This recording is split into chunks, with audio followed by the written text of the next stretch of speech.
Greetings, I am the terror that flaps in the... Wait, wrong intro. I'm Jammin' Joseph. Necrotic Nick. And we are the Thralls of Metal. 2 of them, at least. 2 out of the 4 ain't bad. Today we're going to be bringing you Nick and I's personal top 10 melodic death metal albums that got us into melodic death metal. Hell of a genre. I still listen to it. There's still good quality music coming out, but... They just don't make them like they used to. Somewhat, but for the most part, these classics, they're classics for a reason. Yeah. So, I suppose I will start off. Go forth, my good man. All right. Early one that got me into this style was Amorphis, Tales from a Thousand Lakes. I don't know if you can actually see back there. There's a poster for this same album. I do love it. The reason I got into it, I got a lot of samplers from Relapse Records, and they were the American distribution for this band, and they had a unique sound. Like, it was definitely rooted in death metal, and not the Swedish kind, more the Finnish kind, which is much grittier, but they threw in folk elements and a lot of like melodic guitar passages that I had not heard in death metal. At this point, I just listened to stuff like Obituary, Cannibal Corpse, Immolation, stuff like that.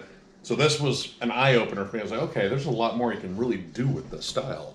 And it pretty much kind of creaked the door open for this style for me. For me, one of the very early albums, I had a good buddy named Jason when I was a freshman in high school. I didn't want to hang out with the freshmen. I wanted to hang out with all the senior metalhead kids and jam with them. However, I was the 80s rock guitar hero kid with Ozzy and all that jazz, but I was looking for, you know, different stuff to pique my interest, different heavier things. I don't know. I just wanted to discover everything I could. And my buddy Jason, who's a little bit older than me, was really into like folk metal and stuff like that, power metal. He turned me on to In Flames and another album which we'll talk about later on. But what was cool about In Flames is that it had a very technical guitar sound, very well produced, really quick. I really dug how melodic it was, even though it was fast. Because like Nick said, you know, you listen to stuff with Cannibal Corpse and yeah, it's melodic, but this was a different kind of melodic, you know. And more I really, focused. yeah, more focused. I really appreciated the mix of, you know, some clean guitar, some just all over the place as far as heavy, melodic. It wasn't just straight ahead death metal. So that's what kind of attracted me to that. Plus, it was recommended from somebody who I looked up to as a kid, so I was like, I gotta check this out. And I ended up really falling in love with it. All right, years ago, when I used to watch the cable channels that did the music, Music. Oh yeah, I put it on the metal channel, and this band came up. This is Soilwork's A Predator's Portrait, and I was really taken back by how it reminded me of like older thrash metal, but at the same time it was different.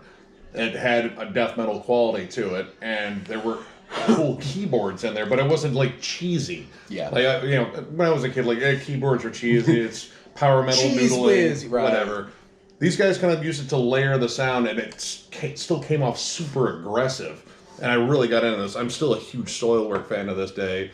Speed is probably one of the best vocalists in the style, I think. This one latched onto me a little bit quicker than Amorphis just because it had that thrash element, and I'm an old school thrash kid. Soilwork Predator's Portrait, highly recommend it. Still holds up. Next one for me, Dethklok Dethalbum. The greatest cartoon band of all fucking time. It's not even close. What frickin' Brendan Smalls did by bringing metal to pop culture with Dethklok was awesome, especially because I was a teenager growing up in that time and I had to listen to all the, I don't know, the NSYNCs, the Backstreet Boys, all that garbage that made me want to puke. So thank you, Brendan Smalls, for giving me something, a little something to hang on to. Tracks like Awaken, obviously, Thunder Horse, stuff like that. It was all really well done musically, but it also had that awesome comedy kick in it as well, and parody style. Yeah, so it combined another aspect of something that I loved, which being, you know, being humorous, being comedic, you know, and it encased everything that I loved: cartoons, music, comedy, metal. There is nothing more that I wanted, and these and the next couple albums afterwards were really cool to listen to. All right, well, I suppose it's my turn for an In Flames album because I think this is pretty much a root band anyway for Melodic Death. This was the first one I ever picked up by them, and this is Clayman. This was when they streamlined their sound a little bit after Colony and Horacle. Those were definitely more aggressive albums. This one was a little more polished. You started hearing cleaner vocals in there, and I was still Because melodic death generally had a more screamy pitch, I guess. It was higher register than the low growls and shit from American death metal. And the fact that they squeezed in melodic vocals on here was something that really appealed to me. And I thought they really broadened their sound on this. And these songs are just instantly catchy, like right from the start. Pinball Map, still one of my favorite In Flames songs. It's just a solid jam. But yeah, this was integral once again in growing up and appreciating melodic death. Fantastic album still. Kind of took a dive after this. In Flames, please come back. In Flames, please come back. In Flames, we used to trust. And now it's like, we still love you, but please come back. Just come back. Just come back. All right. Scar Symmetry. As a guitar player, I'm always looking for discovering new guitar players or, maybe checking out somebody who I never really got into. I found out about Scar Symmetry through Per Nilsson, who is the lead guitar player of Scar Symmetry, also right now filling in for Meshuggah. He plays with everybody. He's crazy. Without a doubt, one of the best guitar players, period. This kid, well, he's not even a kid, but this cat is amazing. There's nothing he can't do. He has a really awesome fluid fusion-y style that he adds into the metal. Almost at times Steve Vai influenced, and Steve Vai's guitar playing is very major mode oriented. So major definitely has more of a happier upbeat sound than your typical minor type stuff. But this whole album, aside from the only thing that I didn't like about this album was some of the vocals were too poppy, in my opinion. I still like Morphogenesis is so catchy. It really is. Yeah, and not that I hate it or anything, but like the vocals were almost too much. Like I feel like those are the vocals that would be in some hardcore screamo band or little bit. They kind of had like the metalcore-ish vibe. Yeah. Early 2000s. And once again, it worked for me, but I was really there to listen to Per because tracks like, let's see, my favorite solo on the whole album is Ghost Prototype 1. The riff right before the solo, and the solo itself is just stupid good, and that sucked me in for sure. And I, to this day, still watch Per videos on YouTube and go, the fuck is that guy doing? Because he's nasty. The Haunted made me do it. I fucking love this album. The Twins from At the Gates, this was the band they formed afterwards. Started off as more of a thrash project, and then they merged in melodic death metal with that thrashy attitude. This reminded me of pretty much combining At the Gates and something like Sepultura. And the songs were much rawer and just uglier. Like Nick likes it raw. Yes, definitely sexually. But I just dug like this album packed like an old school thrash attitude, and there's just pure hatred in these songs. I really dug that because it kind of spoke to the old school death metal fan in me. But at the same time, they squeezed in those token melodies you hear and stuff like At the Gates and In Flames. Like, this is just catchy and appealing on a different level here. Catchy AF. And, no keyboards on this one. They just went straight for the throat on every fucking track. This whole album is killer. One of my favorite bands of all time. There you go. Top three for sure. Mike Ockerfeldt is a genius, one of my biggest heroes. And when I heard this album, it was one of the very first albums I considered perfect from start to finish. It has a really cool piano part that starts off the album, and it's kind of creepy, and then all of a sudden Mike's vocals go, ah, and then right into the fucking drums and everything. And I was hooked from that moment. The songwriting of Opeth is outstanding. Legendary. It was the quote-unquote, if you're an Opeth fanboy, it was the golden era of Opeth with Peter Lindgren and Lopez on drums. Oh.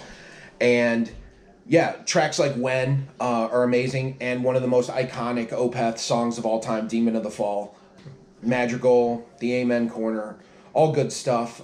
If you haven't heard this album, you're a fool and you need to listen to it. You're missing out. Yesterday. So yeah, because of that and all those things, when I first heard this album, I was like, is there such a thing as a perfect album? Yes, there is. My Arms Your Hearse is one of them.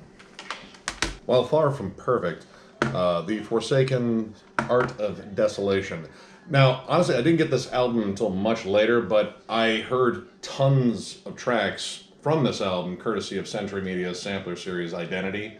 And this was on at least 3 of them, and it had that token at the gates in Flames sound, and once again, just super hooked on the riffs. Like, they were just super catchy instantly. And that was something that I thought was, like, it took me a while to get into Cannibal Corpse and stuff like that because the music's so aggressive. This was instantly almost more accessible. Like, I don't think you could play it at a party and everyone would get into it. I strongly doubt that. But maybe one of our parties. Maybe one of our parties. Our party's like, oh, this is tame. Put on some Napalm Death. But, yeah, I just really got into the sound courtesy of this. And this is a pretty decent album. I wouldn't say it's, top tier, upper echelon Melodic Death, but it's a really good one. And if you just like the sound in general of Melodic Death, it's a good starter point. And once again, because I'm a giant fanboy, Opeth makes another appearance with their next album, Still Life. Songs like Godhead's Lament and The More are just continuations of Mike Ockerfeldt's genius when it comes to writing music, when it comes to composing, when it comes to singing, growling. The man can do it all. I'm pretty sure he could fart on a snare drum and create a brilliant song. And beat his dick on some kind of percussive thing. Or just on the guitar strings. And I'd probably still fucking love it. Because even in the later Opeth, where it's gone a lot more proggy and the metal and the death metal certainly is not there anymore as prevalent as it once was. They still do it live and they still kick ass. But yeah, Mike Ockerfeldt can do no wrong. These two were great albums, and you can kind of see they start to venture off a little bit. They constantly are adding more melodic things to their albums, and for that reason, this album still holds true along with My Arms Your Hearse because it was still part of the early stages of super heavy Opeth. Dark Tranquility's character. This album right here got me into keyboards in Melodic Death, specifically, because the keyboards in here are well done and lush, and this band is a band you can say, what does Melodic Death sound like? It's this band all the time. They've written perfect albums, in my opinion, too. And just solid riffs, the blending of the keyboards. The frontman has a unique kind of throaty growl. Occasionally mixes in some lower baritone clean vocals that really work well, but this one actually incorporated more blast beats, which it's kind of uncommon in Melodic Death. Most of it is just, faster thrash beats. But this is just a fantastic album, and like I said, I didn't like keyboards very much in anything, really, but this one, they layered them really well, and it works. It doesn't sacrifice on the heaviness at all. It's a solid album. It's one of my favorites by this band, too. One of our favorite bands, Carcass. Once again, through noodling through guitar players, I actually discovered Arch Enemy before Michael Amott. I got to meet him. He's an incredibly nice, awesome dude. Super down to earth, really great to his fans. So I kind of started digging into everything that Michael did. And of course, Carcass came up and Heartwork. And I listened to this album. And once again, it's another damn near perfect album. It is perfect. Damn near perfect. Yeah. Bill Steer and Michael Amott together are a gross guitar duo. This Mortal Coil, Buried Alive, the Michael solo and Buried Alive gives me goosebumps. Or Buried Dreams, yeah, sorry. Gives me goosebumps, man. I can't get enough of that shit. I love the heaviness of the riffs, but when the music... guitar tone is disgusting. It's very expressive, it's very melodic, it's very virtuosic. It's not just, a bunch of aimless noodling. Bill Steer is really underrated guitar player of the whole genre. Oh. And unless you know Carcass, it's sad, because I feel like in the normal guitar world, unless you know who Carcass is and is a fan of Carcass, nobody really knows who Bill Steer is, and that's stupid. Yeah, I mean, he's done some other rock projects that are really good too, but as far as metal, it's pretty much just been Carcass. And, well, that long hiatus, he kind of fell out of the limelight. Yeah. Should always be in it, though. Regardless, he hasn't lost a step. No. He's still nasty. Nasty as fuck. Another band that I got in courtesy of the Century Media Samplers. Arch Enemy, Stigmata. I didn't even know that Michael Amott was in Carcass at this point because when I got into Carcass, I jammed a lot of the early stuff.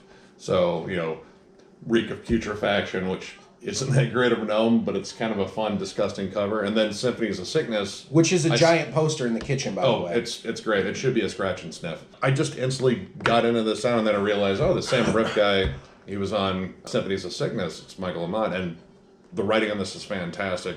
And Beast of Man, first song I ever heard by Arch Enemy, and Jesus Christ, it's just heavy as hell. Heavy as balls. The whole album is fantastic. This is honestly one of my favorite ones. Not that I disliked any other era. The current era is a little dicey. It had a thrashier element to it. It was a lot chuggier. There felt like there were some leftovers from Heartwork, which is one of my favorite albums as well. It is perfect. I'll go on record.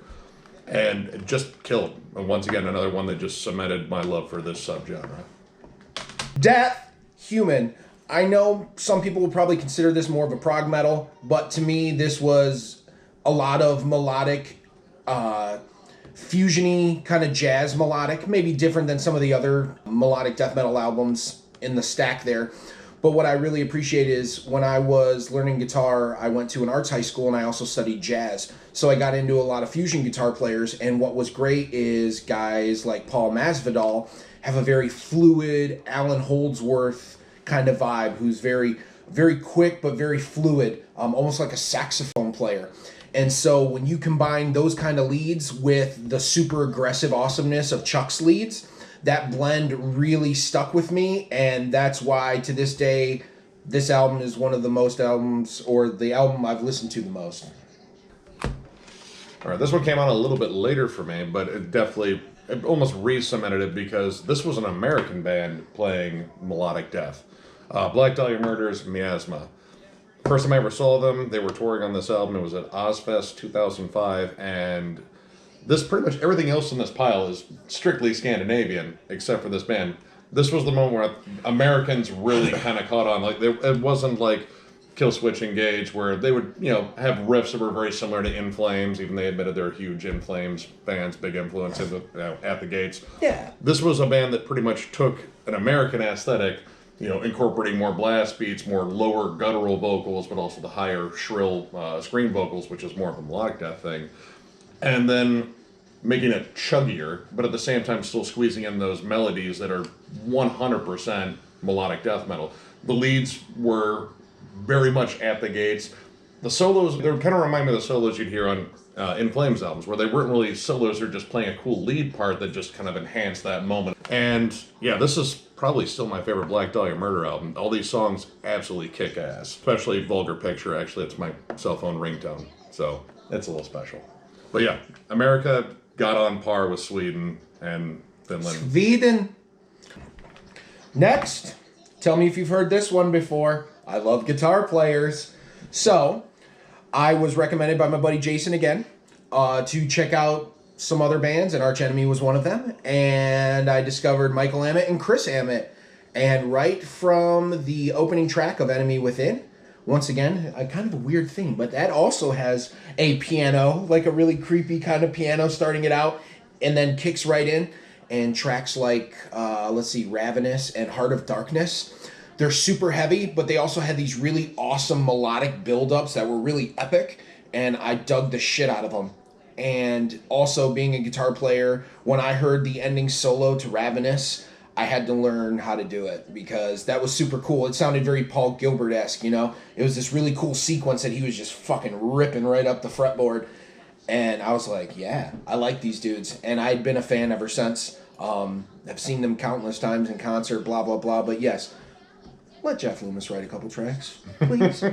Please. All right.